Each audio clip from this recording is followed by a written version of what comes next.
Hello everyone and welcome to my very first YouTube video.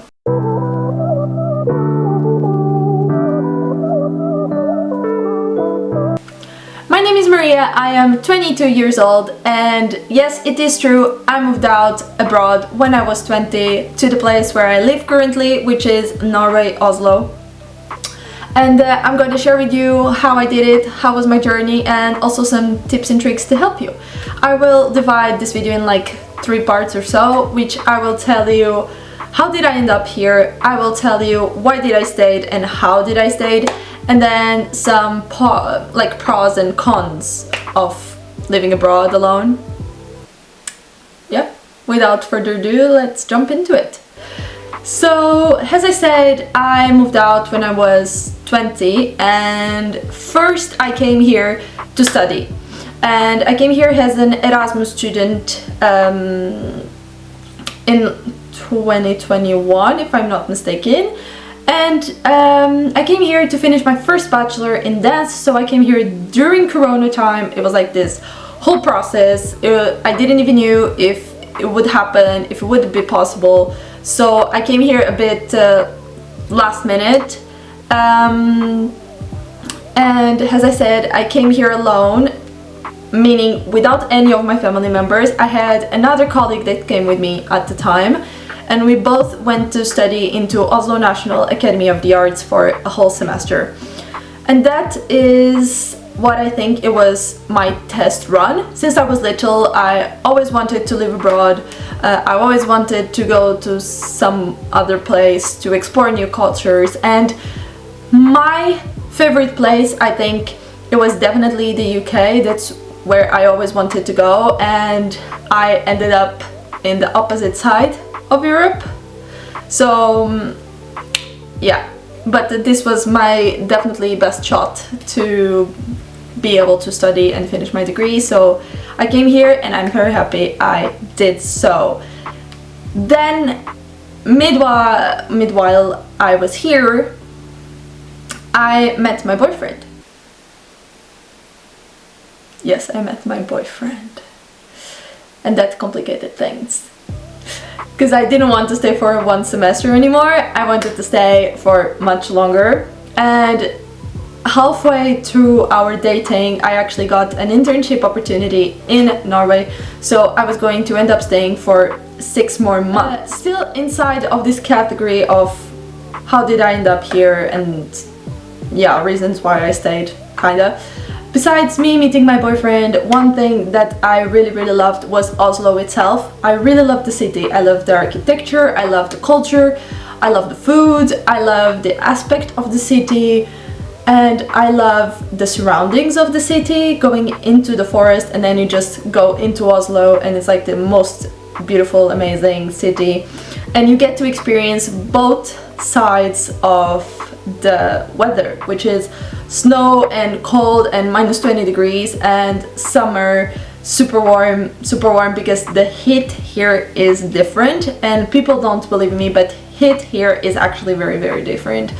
It's more humid and you feel like you're inside in a bubble, so even if it's just 25 degrees, believe me, you will get sunburned. So my 3 or 2 first tips is, if you are thinking about moving out, if you are thinking about going to live alone in another country, please make sure you do a little test run. And that's what my Erasmus ended up being. It was definitely just a test run. I just wanted to see if I was capable to be on my own, capable to do my own actually, if I could clean, if I could do my laundry, go to class, come home, cook dinner, be organized, all of that. And also make sure you're moving to a city that makes you feel comfortable, that makes you feel safe, and that makes you feel happy. And that's what I felt with Oslo. It's just this very comfortable city where you feel super safe and then you just feel happy. Except the winter depression part, which we will not talk about in this video, but it's real. Shit is real! It's real! Shit is getting real! We're gonna jump into the next part of the video, which is how and why I stayed here. So as I mentioned previously, I did got an internship here I got an internship doing one massive dance production that would last 4 months. It was supposed to be a semester, but it was not a semester anyway. Anyways, so my parents, which so kindly, and I'm so grateful for this, have been supporting me since I was here for the first 6 months. They were like, we're gonna support you for a while, but then you need to find a job. You need to start providing for yourself because we do not have the money that it requires. And that was the first thing that drew me into also Norway and Scandinavia, is that they really facilitate the whole process of you getting your own place, you getting your own house, and you getting a part-time job. And because it's a very well English spoken country, if even this is how you say English, whatever, you got what I meant. I got a job in a retail store, a part-time job with a 15-hour contract, and just for you to see, 15 hours a week gives you around 1,200 euros, which is, it's roughly that amount of money for 15 hours, and that, thank God, would allow me to pay my rent. It would allow me to pay for my food, which is, and my transportation, like the public transport ticket, which was all that I needed at the time. Then I actually end up moving in with my boyfriend, which also facilitated a lot because we were splitting the bills. So I managed to actually be a bit stable in that part of the income, and that really drew me into staying in Norway. You have much more opportunities. Okay, you have literally so much more opportunities of work.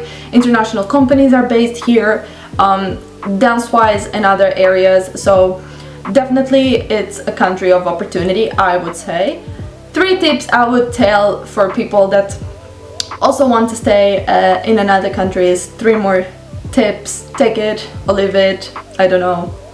I have literally 0 experience of my life and I'm in my early 20s, so it's just from my living experience, okay? Don't take it personally. So first is make sure you're staying for yourself. Of course, I met my boyfriend here and that was a huge reason why I wanted to stay, but at the same time, me staying here, it was definitely a thing for myself. This is me like achieving a dream that I've always wanted, and I am so grateful I got the opportunity to stay in a city that I actually love. Second tip is make sure that whatever you do is getting you one step closer to your dream. If your dream involves you moving out or trying to move out in some other country, I think you should. I think it's great, but always prioritize your dreams and what you want to do with your life. That was something that was really important to me. That was something that I actually felt when I moved here. And guess what? Your dreams can change. One thing that you think it was your dream since you were little, which was dance in my case, can change during the course of your life. And this is actually a life change experience. God damn it, this is getting deep. Then also very important tip, and I also think this is worth mentioning, find your people. Find the people, not only your boyfriend, but find people here that makes you feel welcome and makes you want to stay. Find your little... Another 2 challenges I really struggle with is the fact that no one prepares you and no one tells you actually how much your family is gonna be missed and how much you will want to talk to them. You'll have so many moments where you have your achievements, you'll have some proud moments, you'll have some new opportunities coming up, and you really want to just go and tell your mom and hope she will give you a hug and express how happy she is. But the only thing you can do is actually call her and tell her, and although she will do the same reaction party whatever for your achievements, it will not be the same thing, really. And that is something that really actually affects you, but just try to remind yourself that you also have to choose yourself and your future. So although that sucks, just try to be positive about it in a way. And also the second point is loneliness. Be prepared, because very often you're gonna feel like you're alone, even if you're here with your boyfriend, even if you're here with your friends. you will miss the people back home and you will feel like you're alone. You're not alone. Just remind yourself you are not alone, and you are doing this for yourself and to conquer your dreams. That helps a lot. Finalizing this video, I just want to share very quickly some positive aspects that I found on living by myself so far away from my original country, which by the way is Portugal. No one ever asked, no one even cared, but I am just informing you. Finally, in this video, let me just share with you some quick positive points that I found on living by myself abroad. So the first one is definitely the possibility of working on myself, improving on my personality, on my person, or in investing time, finding out who I want to be, who I am, who I was, what can I improve. Then grow up. I grew so much in this past almost 2 years that I have been living here. It's been absolutely mental. I don't recognize the person I was when I came here. I went through so many changes, so many different stages, and that really shaped me into a different person. And then I found so many new challenges. I found so many new limits to myself, my personality, things that I thought I could never achieve. I achieved them, and I feel so much stronger mentally and physically, and I am so glad I put in the time to invest in myself. Besides all of this, and like a little side note, doing YouTube was always, not only, but always a very big dream of mine since I was a little kid, and I bet if any of my friends actually ends up on seeing this, they will know. Yeah, I guess that was it, and that concludes our video. So I will be posting weekly, so I see you on the next video. I promise it will be fun. It will be not one of another deep talks, and I hope to see you for the next one. Thank you so much for watching.